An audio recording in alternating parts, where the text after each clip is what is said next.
창세기 4장에는 처음으로 살인하는 이야기가 나옵니다. 인류 사회에 죄가 들어와서 이것이 살인까지 이어집니다. 아담과 하하가 가인과 아벨 두 형제를 낳았는데 그 형제 사이에 살인이 일어납니다. 그런데 그 가인이 두려워가지고 하나님한테 아뢰기를 내가 두려워서 견딜 수가 없다. 내 벌이 너무 중하여서 견딜 수가 없다. 그럽니다. 그런데 여러분, 이 벌이 중하다 했는데 하나님이 어떤 벌을 주셨습니까? 유리하여 방황하는 자가 될 것이다. 그랬죠. 땅에서부터 경작을 해도 소출을 주지 아니한다. 근데 이 벌이 너무 중하다는 거예요. 따지고 보면은 자기가 사람을 죽였으면은 자기 생명을 들여가지고 속절해야 그게 마땅한 거 아니겠습니까? 그런데 이 가인 마음에는 자기가 자기 죄 없는 자기 형제를 죽여놓고도 하나님이 나를 떠나가지고 너는 길에서 방황하는 자가 될 것이다. 그리고 땅이 또 힘들이 열심히 일해도 소출을 잘 안 줄 것이다. 그렇게 되니까 이걸 견딜 수 없어. 벌이 너무 중해서 견딜 수 없다 그럽니다. 그리고 또 두려움이 마음을 그냥 공격해버립니다. 예전에 여기서 하나님께 온전히 회개하면 될 것인데 꼭 하나님이 아담에게 아담아 내가 어디 있느냐 이렇게 물었죠. 물은데 죄를 짓고 난 가인한테는 뭐라고 묻냐면 내 아우 아벨이 어디 있느냐, 아우가 어디 있느냐 이런 묻습니다. 아우가 어디 있는지 몰라서 하나님이 물으십니까? 이미 죽어가지고 땅에 묻혀 있는 것을 아시지 않습니까? 그런데 네 아우가 어디 있느냐? 이 하나님께서 이 죄인한테 꼭 물으시는 건 뭐냐면은 그 죄가 있는 그곳을 지적을 하십니다. 우리가 생각해가 그것을 깨달을 수 있도록 바로 거기서 돌이킬 수 있도록 하나님이 기회를 주시는 거예요. 아담아, 네가 어디 있느냐? 그렇게 묻듯이 네 아우가 어디 있느냐? 바로 내가 저질렀던 그 과거 그 현장을 하나님은 같이 가기를 원하시는 거예요. 거기서 그 모든 내가 과거 잘못했던 것들, 내가 실수했던 것들, 혹은 또 죄를 지었던 것들, 혹은 내가 상처를 입었던 것이든 그것에 가서 하나님은 그걸 회복하기를 원하시는 거예요. 그것을 없던 것처럼 죄를 용서해 주시길 원하고 상처가 있으면 상처를 치유해 주시길 원하시는 겁니다. 우리는 하나님 앞에 항상 하나님은 우리를 치료하시는 하나님, 나는 너희를 치료하는 여호와라 그럽니다. 하나님은 항상 우리가 죄를 고백하기만 하면은 주님이 우리를 그리스도 안에서 누구든지 그리스도 안에 있기만 하면 새로운 피조물을 하나님은 새 것으로 만드시는 분입니다. 완전히 새로 또 치유하시는 분이에요. 여러분 이것을 하나님의 속성을 알고 하나님을 온전히 알 때는 그 다윗 말입니다. 다윗이 여러분 생활 좀 이상하잖아요. 그렇게 살인죄까지 짓고 그리고 간통죄까지 짓고 정말 얼굴을 들 수 없을 건데 신하들 앞에 신하의 아내를 뺏고 등등 정말 얼굴 들 수 없는 그런 죄를 지어놓고도 그래서 하나님이 심지어 자식까지 쳐서 자식이 또 죽었어요. 그런데 금식한다고 그렇게 하나님 앞에 기도하다가 자식이 죽었다니까 그냥 일어나 밥 먹고 여상실이 그냥 아무 일도 없었던 것처럼 그냥 또 사람이 새로워집니다. 이게 어떻게 그래 될 수 있냐? 하나님을 알기 때문에 그렇습니다. 하나님은 우리를 새롭게 하시는 하나님.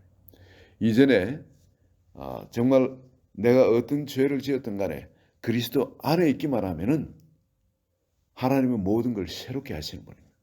우리의 수치, 다윗이라고 왜 수치가 없겠어요? 정죄감이 왜 없겠습니까? 어떤 죄책감은 왜 없겠었어요?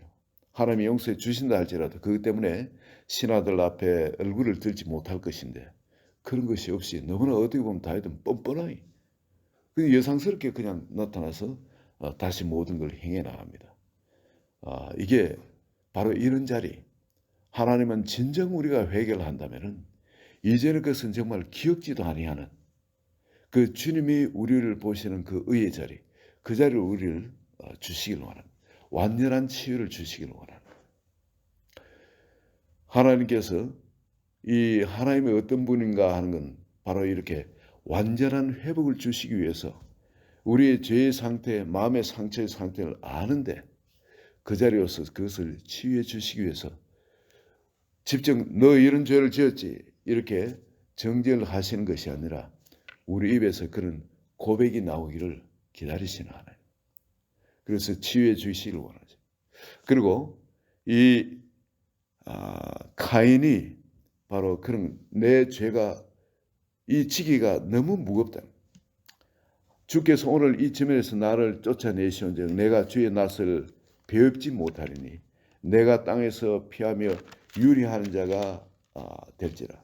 물은 나를 만나는 자마다 나를 죽이겠나이다. 이 엄청난 두려움 때문에 하나님을 떠나 산다는 것도 그렇고 이 엄청난 이 두려움 때문에 견딜 수가 없어.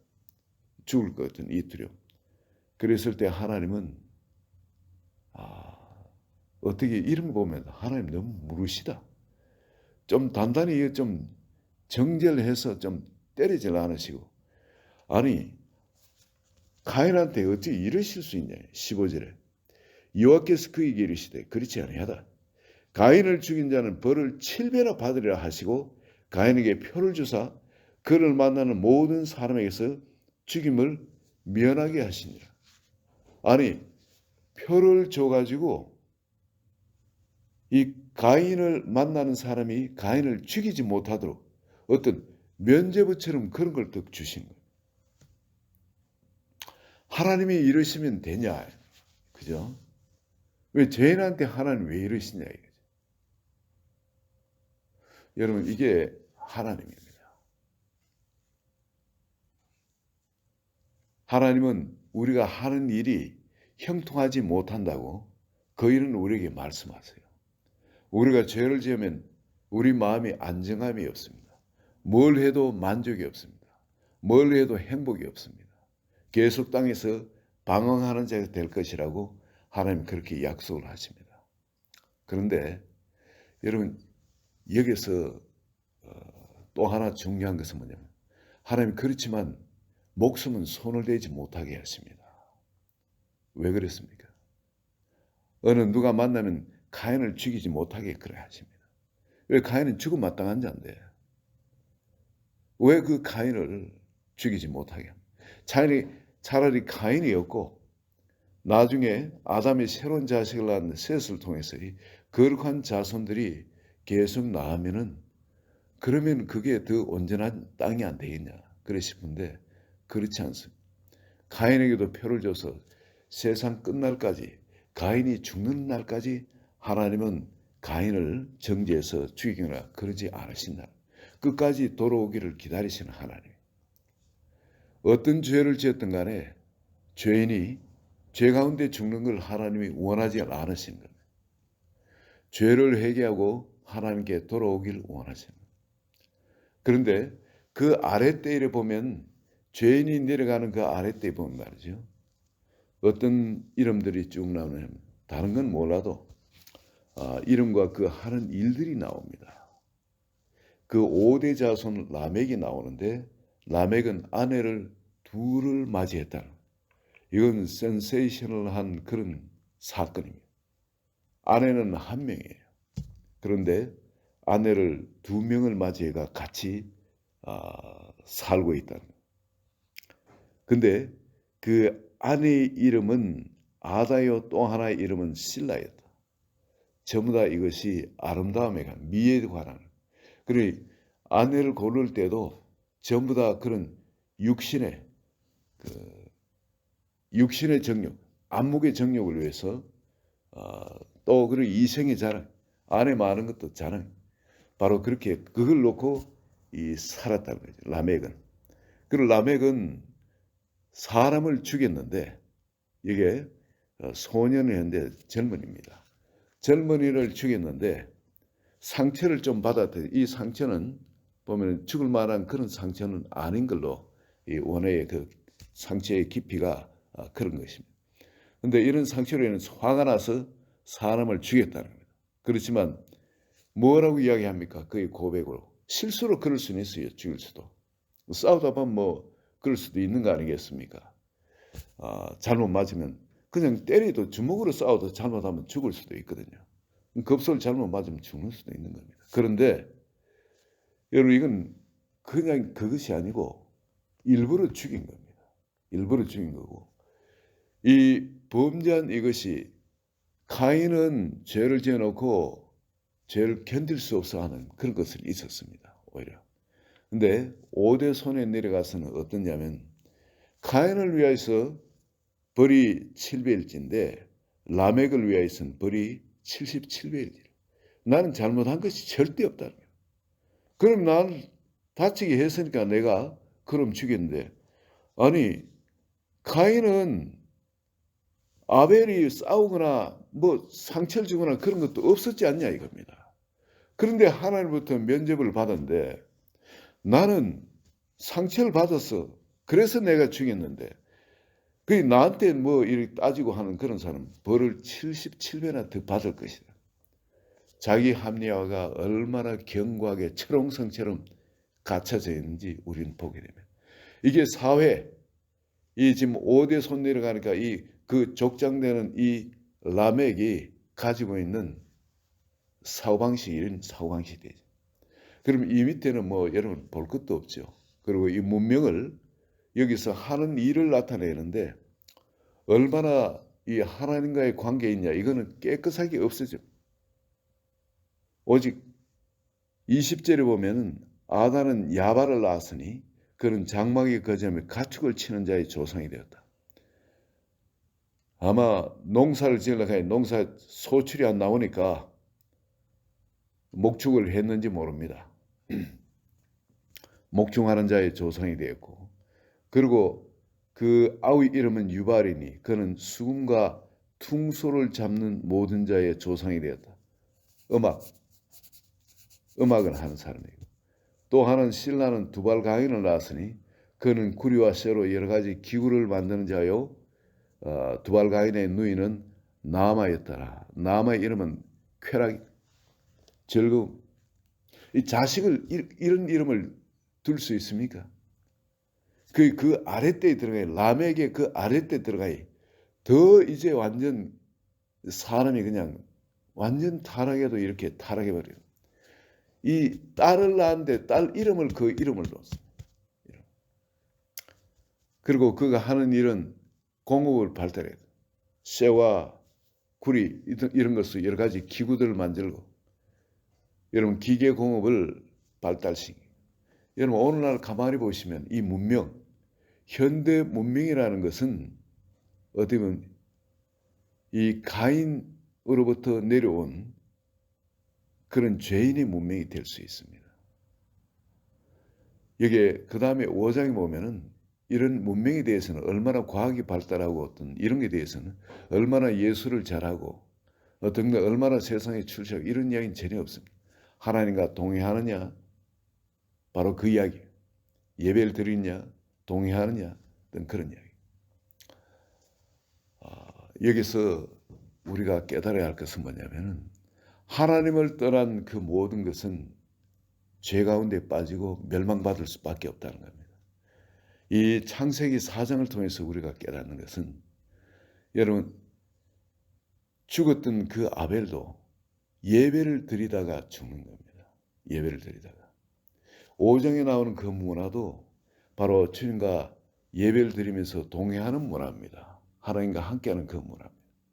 우리가 이를 붙들어야 될 것은 내 자식이 얼마나 세상에 출세하느냐 얼마나 잘 먹고 잘 사느냐 얼마나 남이 참 귀하게 여기는 세상의 어떤 문명의 꽃 가운데 들어가느냐. 이거하고는 우리는 사실 상관이 없는 문화를 추구를 해야 된다. 우리는 예배 문화를 추구해야 된다. 하나님과 동행하는 그 문화를 추구해야 된다. 그렇지 않으면 자식을 사망 가운데 몰아내는 겁니다.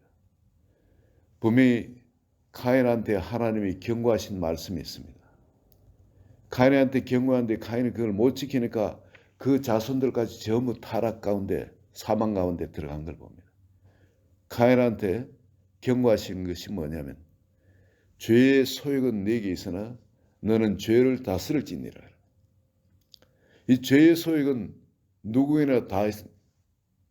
가인이나 아벨이나 그런 죄의 소욕은 다 있었지만 아벨은 죄의 소욕을 다스리면서 하나님께 자기 자신을 산점을 드리는 예배를 드리는 사람이었고 삶 자체로 말이에요. 그러나 가인은 자기 죄의 소욕이 마음속에 있지만 그걸 다스리는 걸 실패를 했습니다. 창세기도 분명히 지키고 경작하라 그랬죠. 그죠? 지키고 경작하라. 근데 그 면에 있어 가지고 그리고 하나님이 생명을 주시 생명을 따먹게 했습니다. 근데 그것처럼 이제는 끊임없이 하나님의 말씀을 듣는 것, 하나님과 대화를 나누던 사람이잖아요. 하나님의 말씀이 바로 생명과입니다. 변화되어져서 에덴 동산에서는 그 나무가 있었지만 그걸 먹으면 그 과일을 먹으면 되겠지만 에덴 동산을 떠나서 그러면 생명과가 어디 있었냐? 이제 불순종해서 사망 가운데 들어갔기 때문에 이제는 하나님의 말씀을 주셨어요. 그들에게. 그럼 말씀을 순종하면 그게 생명과입니다. 말씀을 불순종하면 그게 선악과입니다. 가인한테 분명히 말씀하여 죄의 소욕은 우리 마음에 있다는 거예요. 선악과는 어디 있냐면 우리 마음에 하나님이 옮겨놓으신 겁니다. 불순종하면 나한테 자유의지를 주셨는데 그걸 불순종할 수도 있고 혹은 순종할 수도 있는 겁니다. 하나님의 말씀에 내가 순종하면은 생명과를 따먹는 겁니다. 우리 속에는 끊임없이 죄의 소욕이 있고 끊임없이 죄가 문 밖에서 똑 짐승이 덮치려고 문 밖에 기다리고 있듯이 찬성을 보고 있듯이 죄가 문 밖에 엎드리고 있다는 겁니다. 그런데 우리가 끊임없이 생명과를 취하고 그렇게 주님을 찾고 예배하는 그런 삶을 살면은 그로부터 무관해지지만은 그러나 그것을 다스리지 못하면 우리 안에는 죄의 소욕을 다스리지 못하고 그 죄의 소욕을 갖고 아담이 그랬듯이 바로 불순종의 과일을 따먹으면은 우리는 그런 자리 카인의 자리에 들어갈 수밖에 없고 그리고 우리 자녀들에게도 그것을 가르칠 수밖에 없어지는 겁니다. 꼭 이브가 그 불순종의 과일을 먹고 아담에게 줬듯이 가족 간에는 이 죄가 너무나 쉽게 퍼질 수밖에 없습니다. 내가 가장이 아내한테 하는 그걸 자식은 봐버립니다. 보는 그걸로 과일을 같이 먹는 거예요. 온 가족이 같이 먹는 거예요. 내가 어떤 좀 불순종의 어떤 모습을 보이고 할 때 그러면은 가장이 그러면은 온 가족이 그 과일을 같이 먹는 겁니다. 그 선악과를. 그 불순종이라는 선악과를 같이 먹는 거예요. 오늘 우리에게 주시는 것이 교훈이 말이죠. 이 죄의 소욕이 있었지만 죄를 다스리지 못하는 가인을 통해서 그 아랫대 내려갈수록 그 점점 타락이 극심해지는 것. 이걸 보고요. 또 하나는 여러분 하나님께서 그럼에도 불구하고 그 죄인을 회복시키기 위해서 끊임없이 세상 끝날까지 긍휼을 베푸시고 은혜를 베푸시고 회복시키려 하시는 그 하나님을 오늘 또 바라보게 합니다. 오늘 우리가 붙들어야 할 것은 바로 이 하나님을 바라보고 이 사랑의 하나님. 우리 같으면 버려버렸습니다. 그러나 그러질 못합니다. 자식을 끝까지 사랑하시면서 기회를 주시는 그 우리 친아버지, 우리 아버지 하나님을 바라보시고 그 좋으신 아버지께서 자기 자신을 주신 같이 뭘 우리에게 아끼시겠습니까? 가장 좋은 행복과 그 하나님 자신의 그 영광을 우리에게 주시려 하시는데 그 주님께 온전히 나 자신을 산제물로 올려드리고 예배의 삶으로 오늘 하루를 승리하시며 주님의 기쁨 되시는 한 분 한 분 되시기를 예수 그리스도의 이름으로 축원드립니다. 우리 같이 기도합니다. 하나님 아버지, 에덴 동산을 쫓겨난 우리는 끊임없이 우리 속에 죄의 소욕이 있음을 가인을 통해서 말씀해 주심을 감사합니다. 그러나 아벨이 자기 자신을 산제물로 올려드리고 또 형에게 그렇게 시기하고 질투하며 이를 저질 끌만 같은 그런 형의 그 모든 걸 알면서도 심지어 덜에 가자고 불러낼 때 밖에 나가면 어떤 일을 당할지도 알면서도 그러나 그 형이 무서우면서도 예배드린 그 삶을 살았던 아벨처럼 주님, 우리가 주님께 올바른 예배로 승리하게 되기를 원합니다. 더 이상 내가 아닌 삶, 나를 통해 생명 되신 주님이 사는 삶, 그 삶으로 오늘도 주님의 기쁨 되기를 원하오니 저를 전적으로 축원하여 주시옵소서. 예수 그리스도의 이름으로 기도합니다. 아멘.